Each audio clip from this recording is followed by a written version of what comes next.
Frau Bundeskanzlerin, Mrs. Chancellor, the applause just shows how much you have been expected, and I am of course delighted, particularly delighted that you have chosen to join us. You really belong to the family here in Davos. The last time you addressed us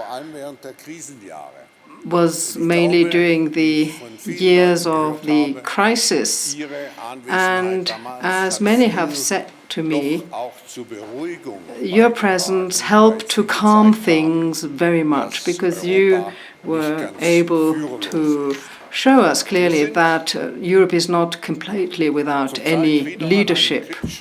Well, we have reached a critical point in time again. That is a general sentiment. We are faced with a very important decision taken by the ECB today, so I'm really very, very interested and hanging on your lips to hear what you have to say to us. A very warm welcome, Madam Chancellor. Well, Professor Schwab, ladies and gentlemen, let me say that I'm delighted to be able to be here this year again. Last year, unfortunately, I was not able to attend the World Economic Forum and to answer questions. May I also point out the fact that there are a number of members of my cabinet present here today, and I think this clearly shows that Germany is more than ready and willing to engage in international debates and discussions. You have, as you always have, a very ambitious motto, committed to improving the state of the world. I think quite a lot needs to be done if one takes this to heart, and this year has actually started with a bang that woke up all us up and shook us to the core with this terrible attack against Jewish citizens, and also against the journalists in Paris, against police forces. That shows us all that we are facing challenges that stop not at the borders of Europe, not in the borders of the United States, but that is indeed a global fight, the fight against Islamist terror. And these attacks, I think, have woken us up thoroughly, and we have seen this very impressive demonstration in the streets of Paris with millions of Frenchmen and French citizens. And I think it has shown very clearly how much we felt with the relatives of those who were killed. But we also stood up for our values of freedom of the press, of freedom of democracy, freedom of religion, freedom of expression. And we also had to learn, as we had to learn during the year 2014, that those matters that we've always taken for granted, also in Europe, also in the democracies of the West, needs to be fought for time and again, needs to be defended time and again. And this may well be one of the most important messages that we need to bring to our citizens, that we need to discuss with our citizens. This vibrant principle of democracy must be our answer to repression and to terrorism. But it is not something that can be imposed from above, this principle of democracy. It has to be filled with life through the freedoms that the citizens have, because freedom does not mean being free of something, but to be free to do something, to shoulder responsibility, each and every one where he or she stands. And in this 25th year of German unity, that is something that is particularly important to us. We will celebrate the 25th anniversary of German unity this year, and we will not only pay lip service to this tenet, we will try to fill this principle with life. Last year, we were confronted in quite a different way with problems that we had not actually expected to quite this extent. The conflict between Russia and Ukraine. You had the Ukrainian president here. He addressed you. He explained how he sees the situation from his vantage point. And let me say, on behalf of my government and as German Chancellor, there is one thing that we hold very important, namely the fact that this here elementary principles of the European peaceful order were violated. The annexation of Crimea is not just any kind of of annexation, but it is a clear and flagrant violation of what has made us live peacefully and coexist peacefully together in Europe after the war, namely respect of our borders and respect of the territorial integrity of our partner countries. And this is so important because Ukraine, after all, gave up its nuclear arsenal because there was a Budapest memorandum guarantee powers such as UK, Russia, and the United States stood guarantor for the territorial integrity of Ukraine. Which other country would then follow that example to give up its nuclear arsenal if it has this example before its very eyes?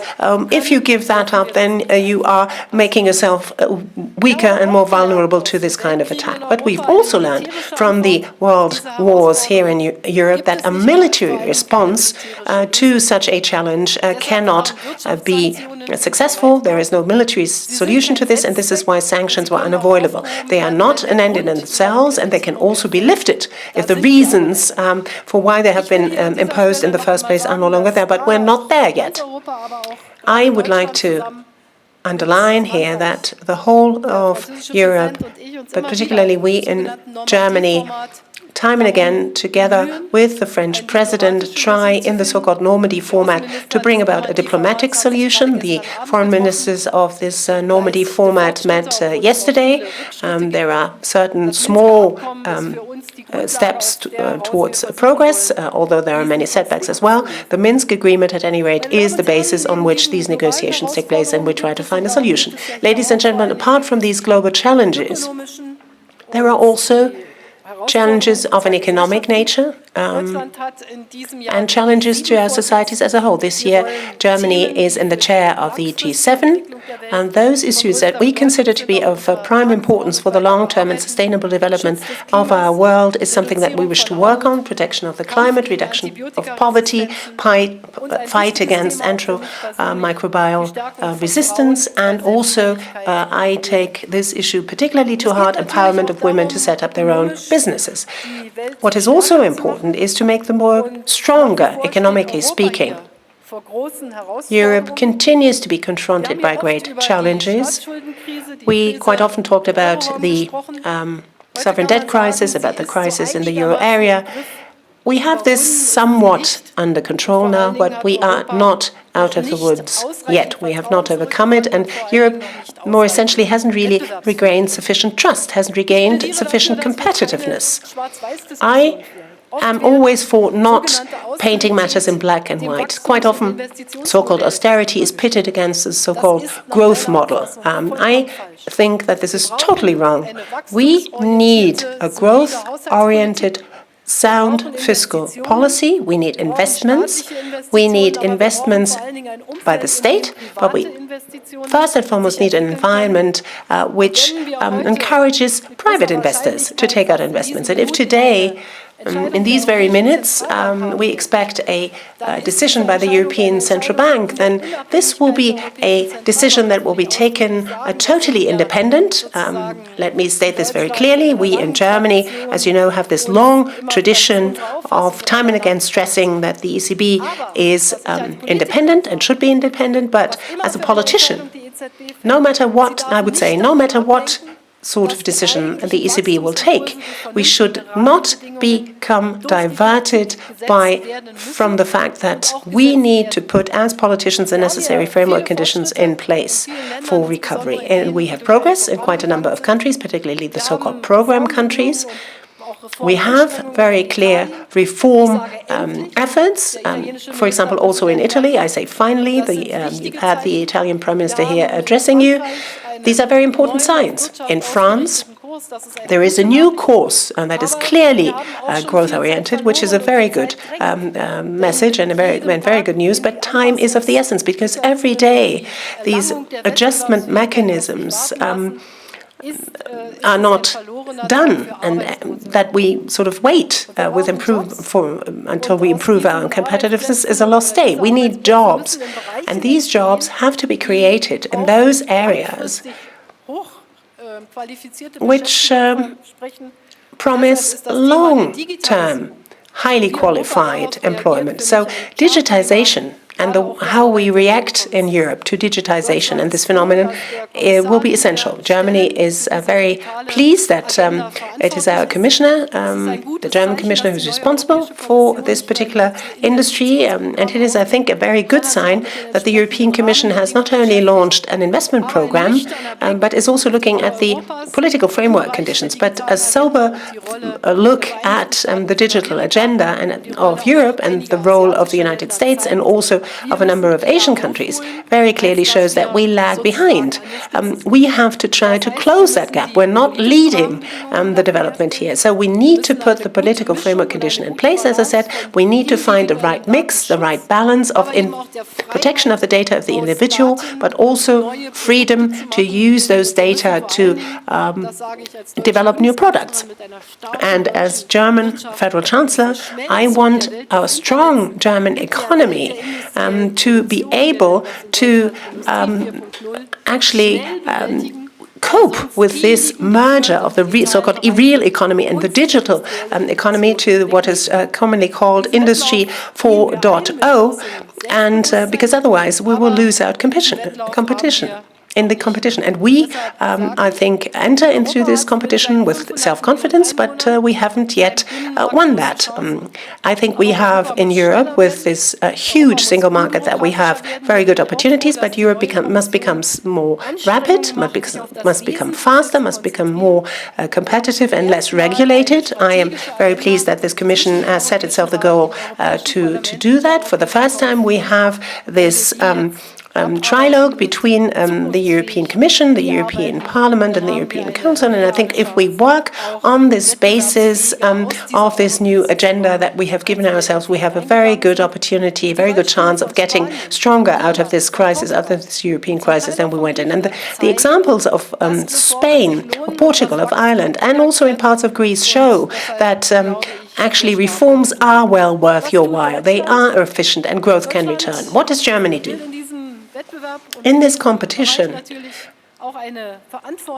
Germany wants to play a responsible role. I think we've shown that growth-oriented, sound fiscal consolidation is possible. In 2014, for the first time for 40 years, we have not any new net borrowing in our budget. And I know that some people accuse us of being too tight with our money, as it were, as regards our budgetary policy. But let me remind you that Germany has a massive demographic challenge, as probably no other European country has. More than 6 million people will be lost to our market who are now gainfully employed because they retire. And if we're not solid in the way that we do our business and try to keep our debts down, then we will leave a very heavy burden to the next generation. They will simply not have the necessary breathing space, and I think that this would be irresponsible. We're one of the few member countries of the European Union that spends 3%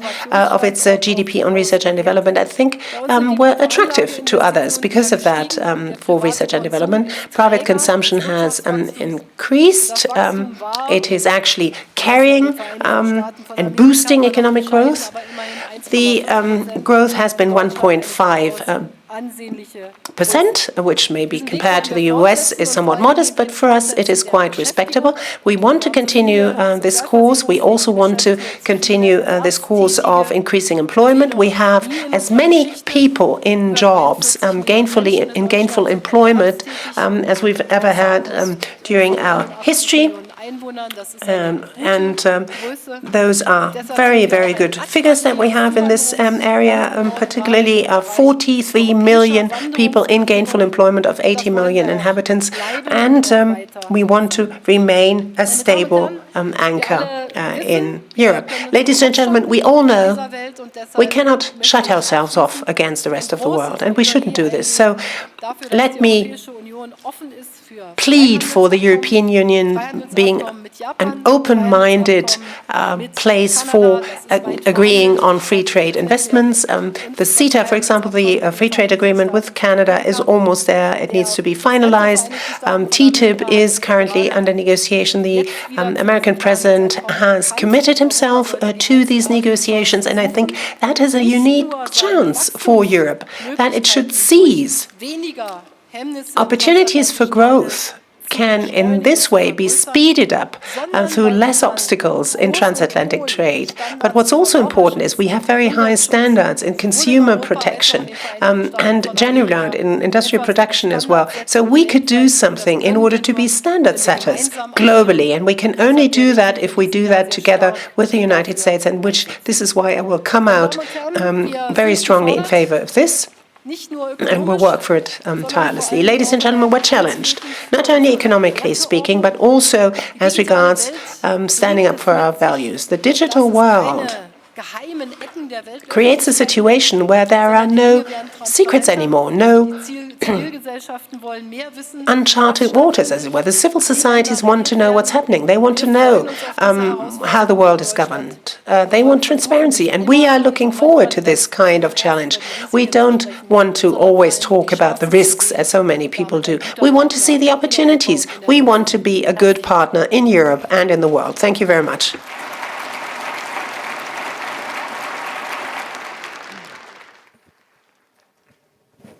Herzlichen Dank, Frau Bundeskanzlerin. A warm thank you, Madam Chancellor. Perhaps I may come back very briefly to the key parts of your presentation, your speech. You spoke about the conflict situations that are prevailing. And if I could just touch upon the Ukraine, I'd say that the first objective must be to implement the Minsk agreement or protocol. But what do you think is the long-term outlook? You are in contact permanently, so with the main actors in this conflict. What is the way out of this conflict? Because the longer it lasts, the more it'll cost for everyone involved. What is the way out of this conflict? Well, in order to solve a conflict, you always need two. And let me assure you that we shall not relent in our efforts to bring this conflict to a solution. Our objective is to uphold the territorial integrity of Ukraine. It needs to be restored. Short term, first in the Lugansk and Donetsk area, but Crimea obviously is not forgotten, but Lugansk and Donetsk are very urgent, very pressing. Our demand is, and that is something that was a positive experience for our country, that a country needs to be able to determine freely where it wants to go. But it's also true that there are very close linkages, particularly in the economic area, between Russia and Ukraine. So it would be desirable to be able, on the basis of the Minsk agreement, to first restore some kind of stability. And then later on, in a bigger picture, between the European Union and the Eurasian Union, try to explore possibilities of cooperation in an economic area that President Putin himself called from Vladivostok to Lisbon, and to cooperate, because that, after all, needs to be our objective. I hope that opportunities will present themselves, and I think maybe once we have that, then these discussions about association difficulties between Russia and Ukraine may well be solved. And also the EU, and Ukraine. But we are ready to do that.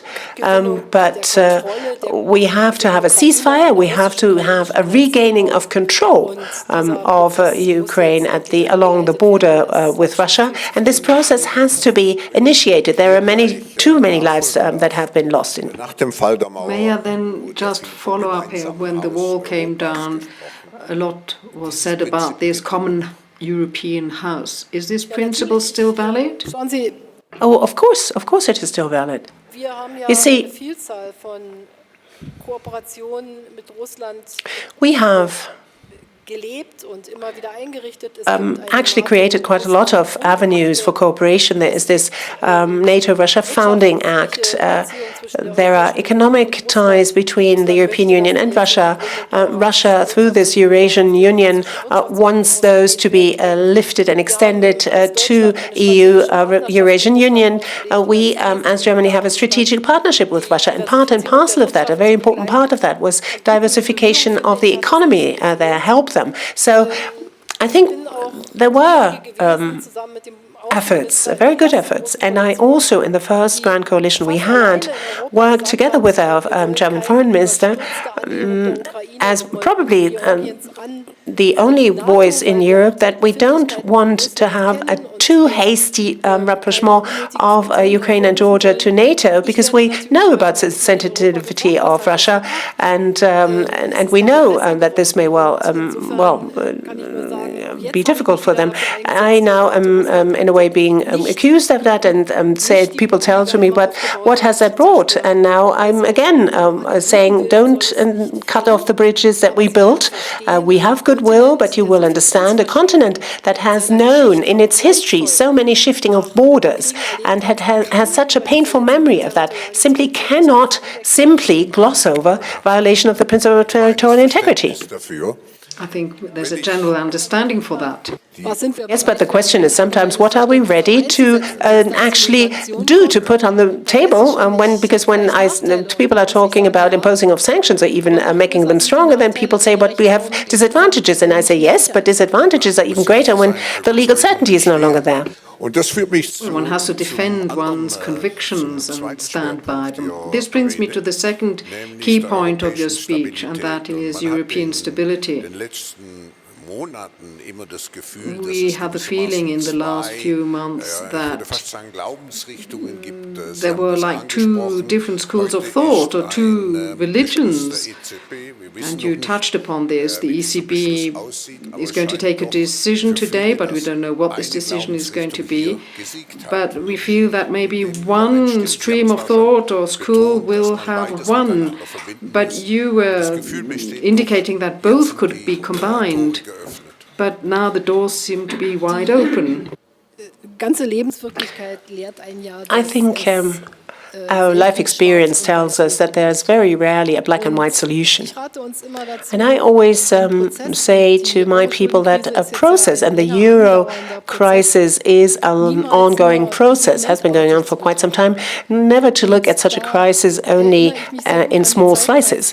I very well remember those times when the spreads for state bonds were beyond 4 and 5%, and this at debt rates of 80-90%, and that gets a very unpleasant situation for a country. At the time, we thought that it may well be a message of trust to the financial markets when we say this whole sovereign debt needs to be drawn down step by step. And what we said then, I think, continues to be valid. But nobody said that this works very well when you have no growth. Everyone knows, it's conventional wisdom that this works very well when you have growth. Now, how does one generate growth? There are different opinions over this.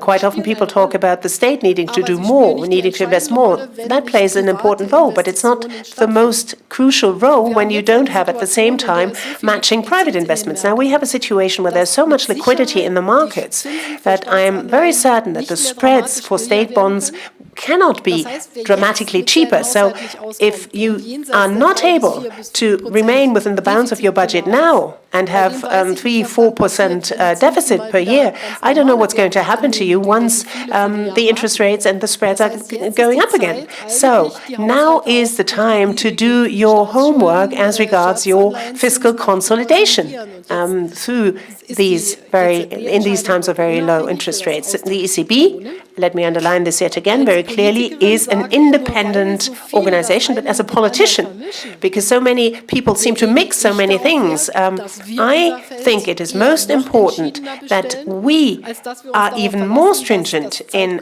the way we do business than allowing ourselves to be tempted to buy time and not do structural reforms. Let me say yet again, Italy is doing very ambitious reforms, and France is on the way to do that, and others have already done it. Of course, it's a controversial debate, also within the ECB, as we know. I'm not surprised about that, because the world actually has quite a high level of liquidity at its disposal. And this supply of liquidity a little bit, well, sort of erects a smokescreen, so you don't quite know who is actually competitive and who's not. We don't get a clear picture of our true capacities and of our true and genuine economic strength. And at some point in time, when this smokescreen has lifted, it will become apparent again. We've seen that when we saw the decision of the Swiss Central Bank. All of a sudden, there is a difference, a very marked difference between the Swiss franc and the euro. And we must prepare for this day. And then nobody can say, oh, I didn't know about that. That is the only point where I try to say to people, we don't as yet have as conducive and as positive an environment as we needed, for example, for investment in the digital area. I know that there's a broad-based discussion here in Davos, and I think we would be well advised to be better prepared for this innovation. Madam Chancellor, at the end of this week, there's going to be elections in Greece, and there's been a lot of talk and worry about the so-called Grexit, and I'm quite sure that European solidarity will stand fast. But perhaps you would like to say something briefly about this? Well, the elections will only take place on Sunday, so I certainly will not preempt that result, but we hear from Greece, that the vast majority in Greece wishes to remain in the euro area and likes to be in the euro area. And ever since that crisis started, I've always said that everything we do politically is oriented towards Greece remaining part of the euro area.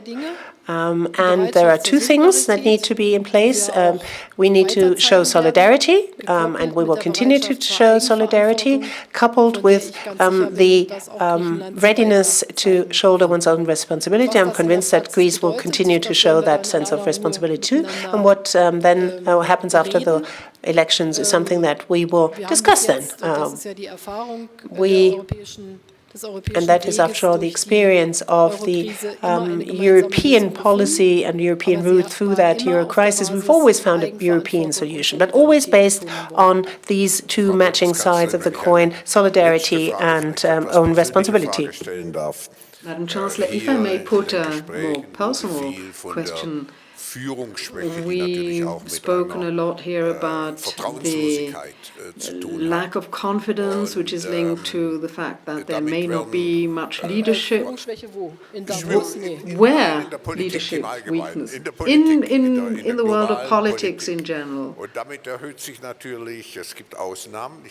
Of course, there are exceptions, and I will name no names.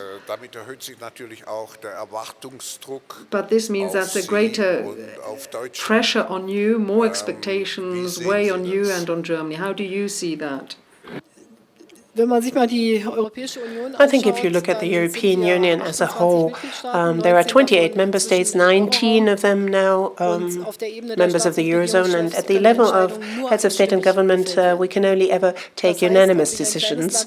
So no matter whether I'm a small country, I'm a big country, whether I feel more important or less important, doesn't matter. In the end, each and everyone has to be convinced of one and the same thing, and that we've always been able, even in the most difficult times, sometimes under time pressure, sometimes a bit too slow, sometimes perhaps not only in a perfect way, but we've always been able to do that, I think, is a very convincing statement. I think she was using the English term, statement, that speaks to our strength. So I think we're quite a good institution compared to others in the world.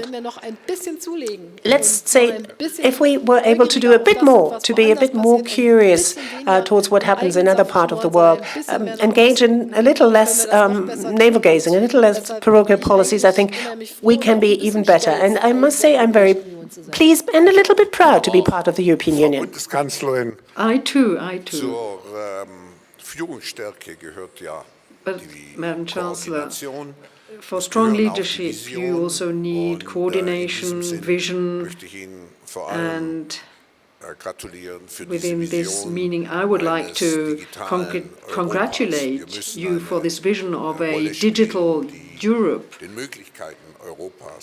we have to play the role that we can, and that is within the possibilities and the means of Europe. I'm sure that we'll have the opportunity of discussing this more later on today. But thank you so very much for having joined us today. I would also like to include in my thanks the members of your cabinet, and on behalf of all the participants here, I would like to wish you all success for everything that you're doing, and also all the best for the period of the presidency of the G7. And may I also invite you to stay seated. We have a very small celebration now, which will take about 5 minutes, so please remain seated.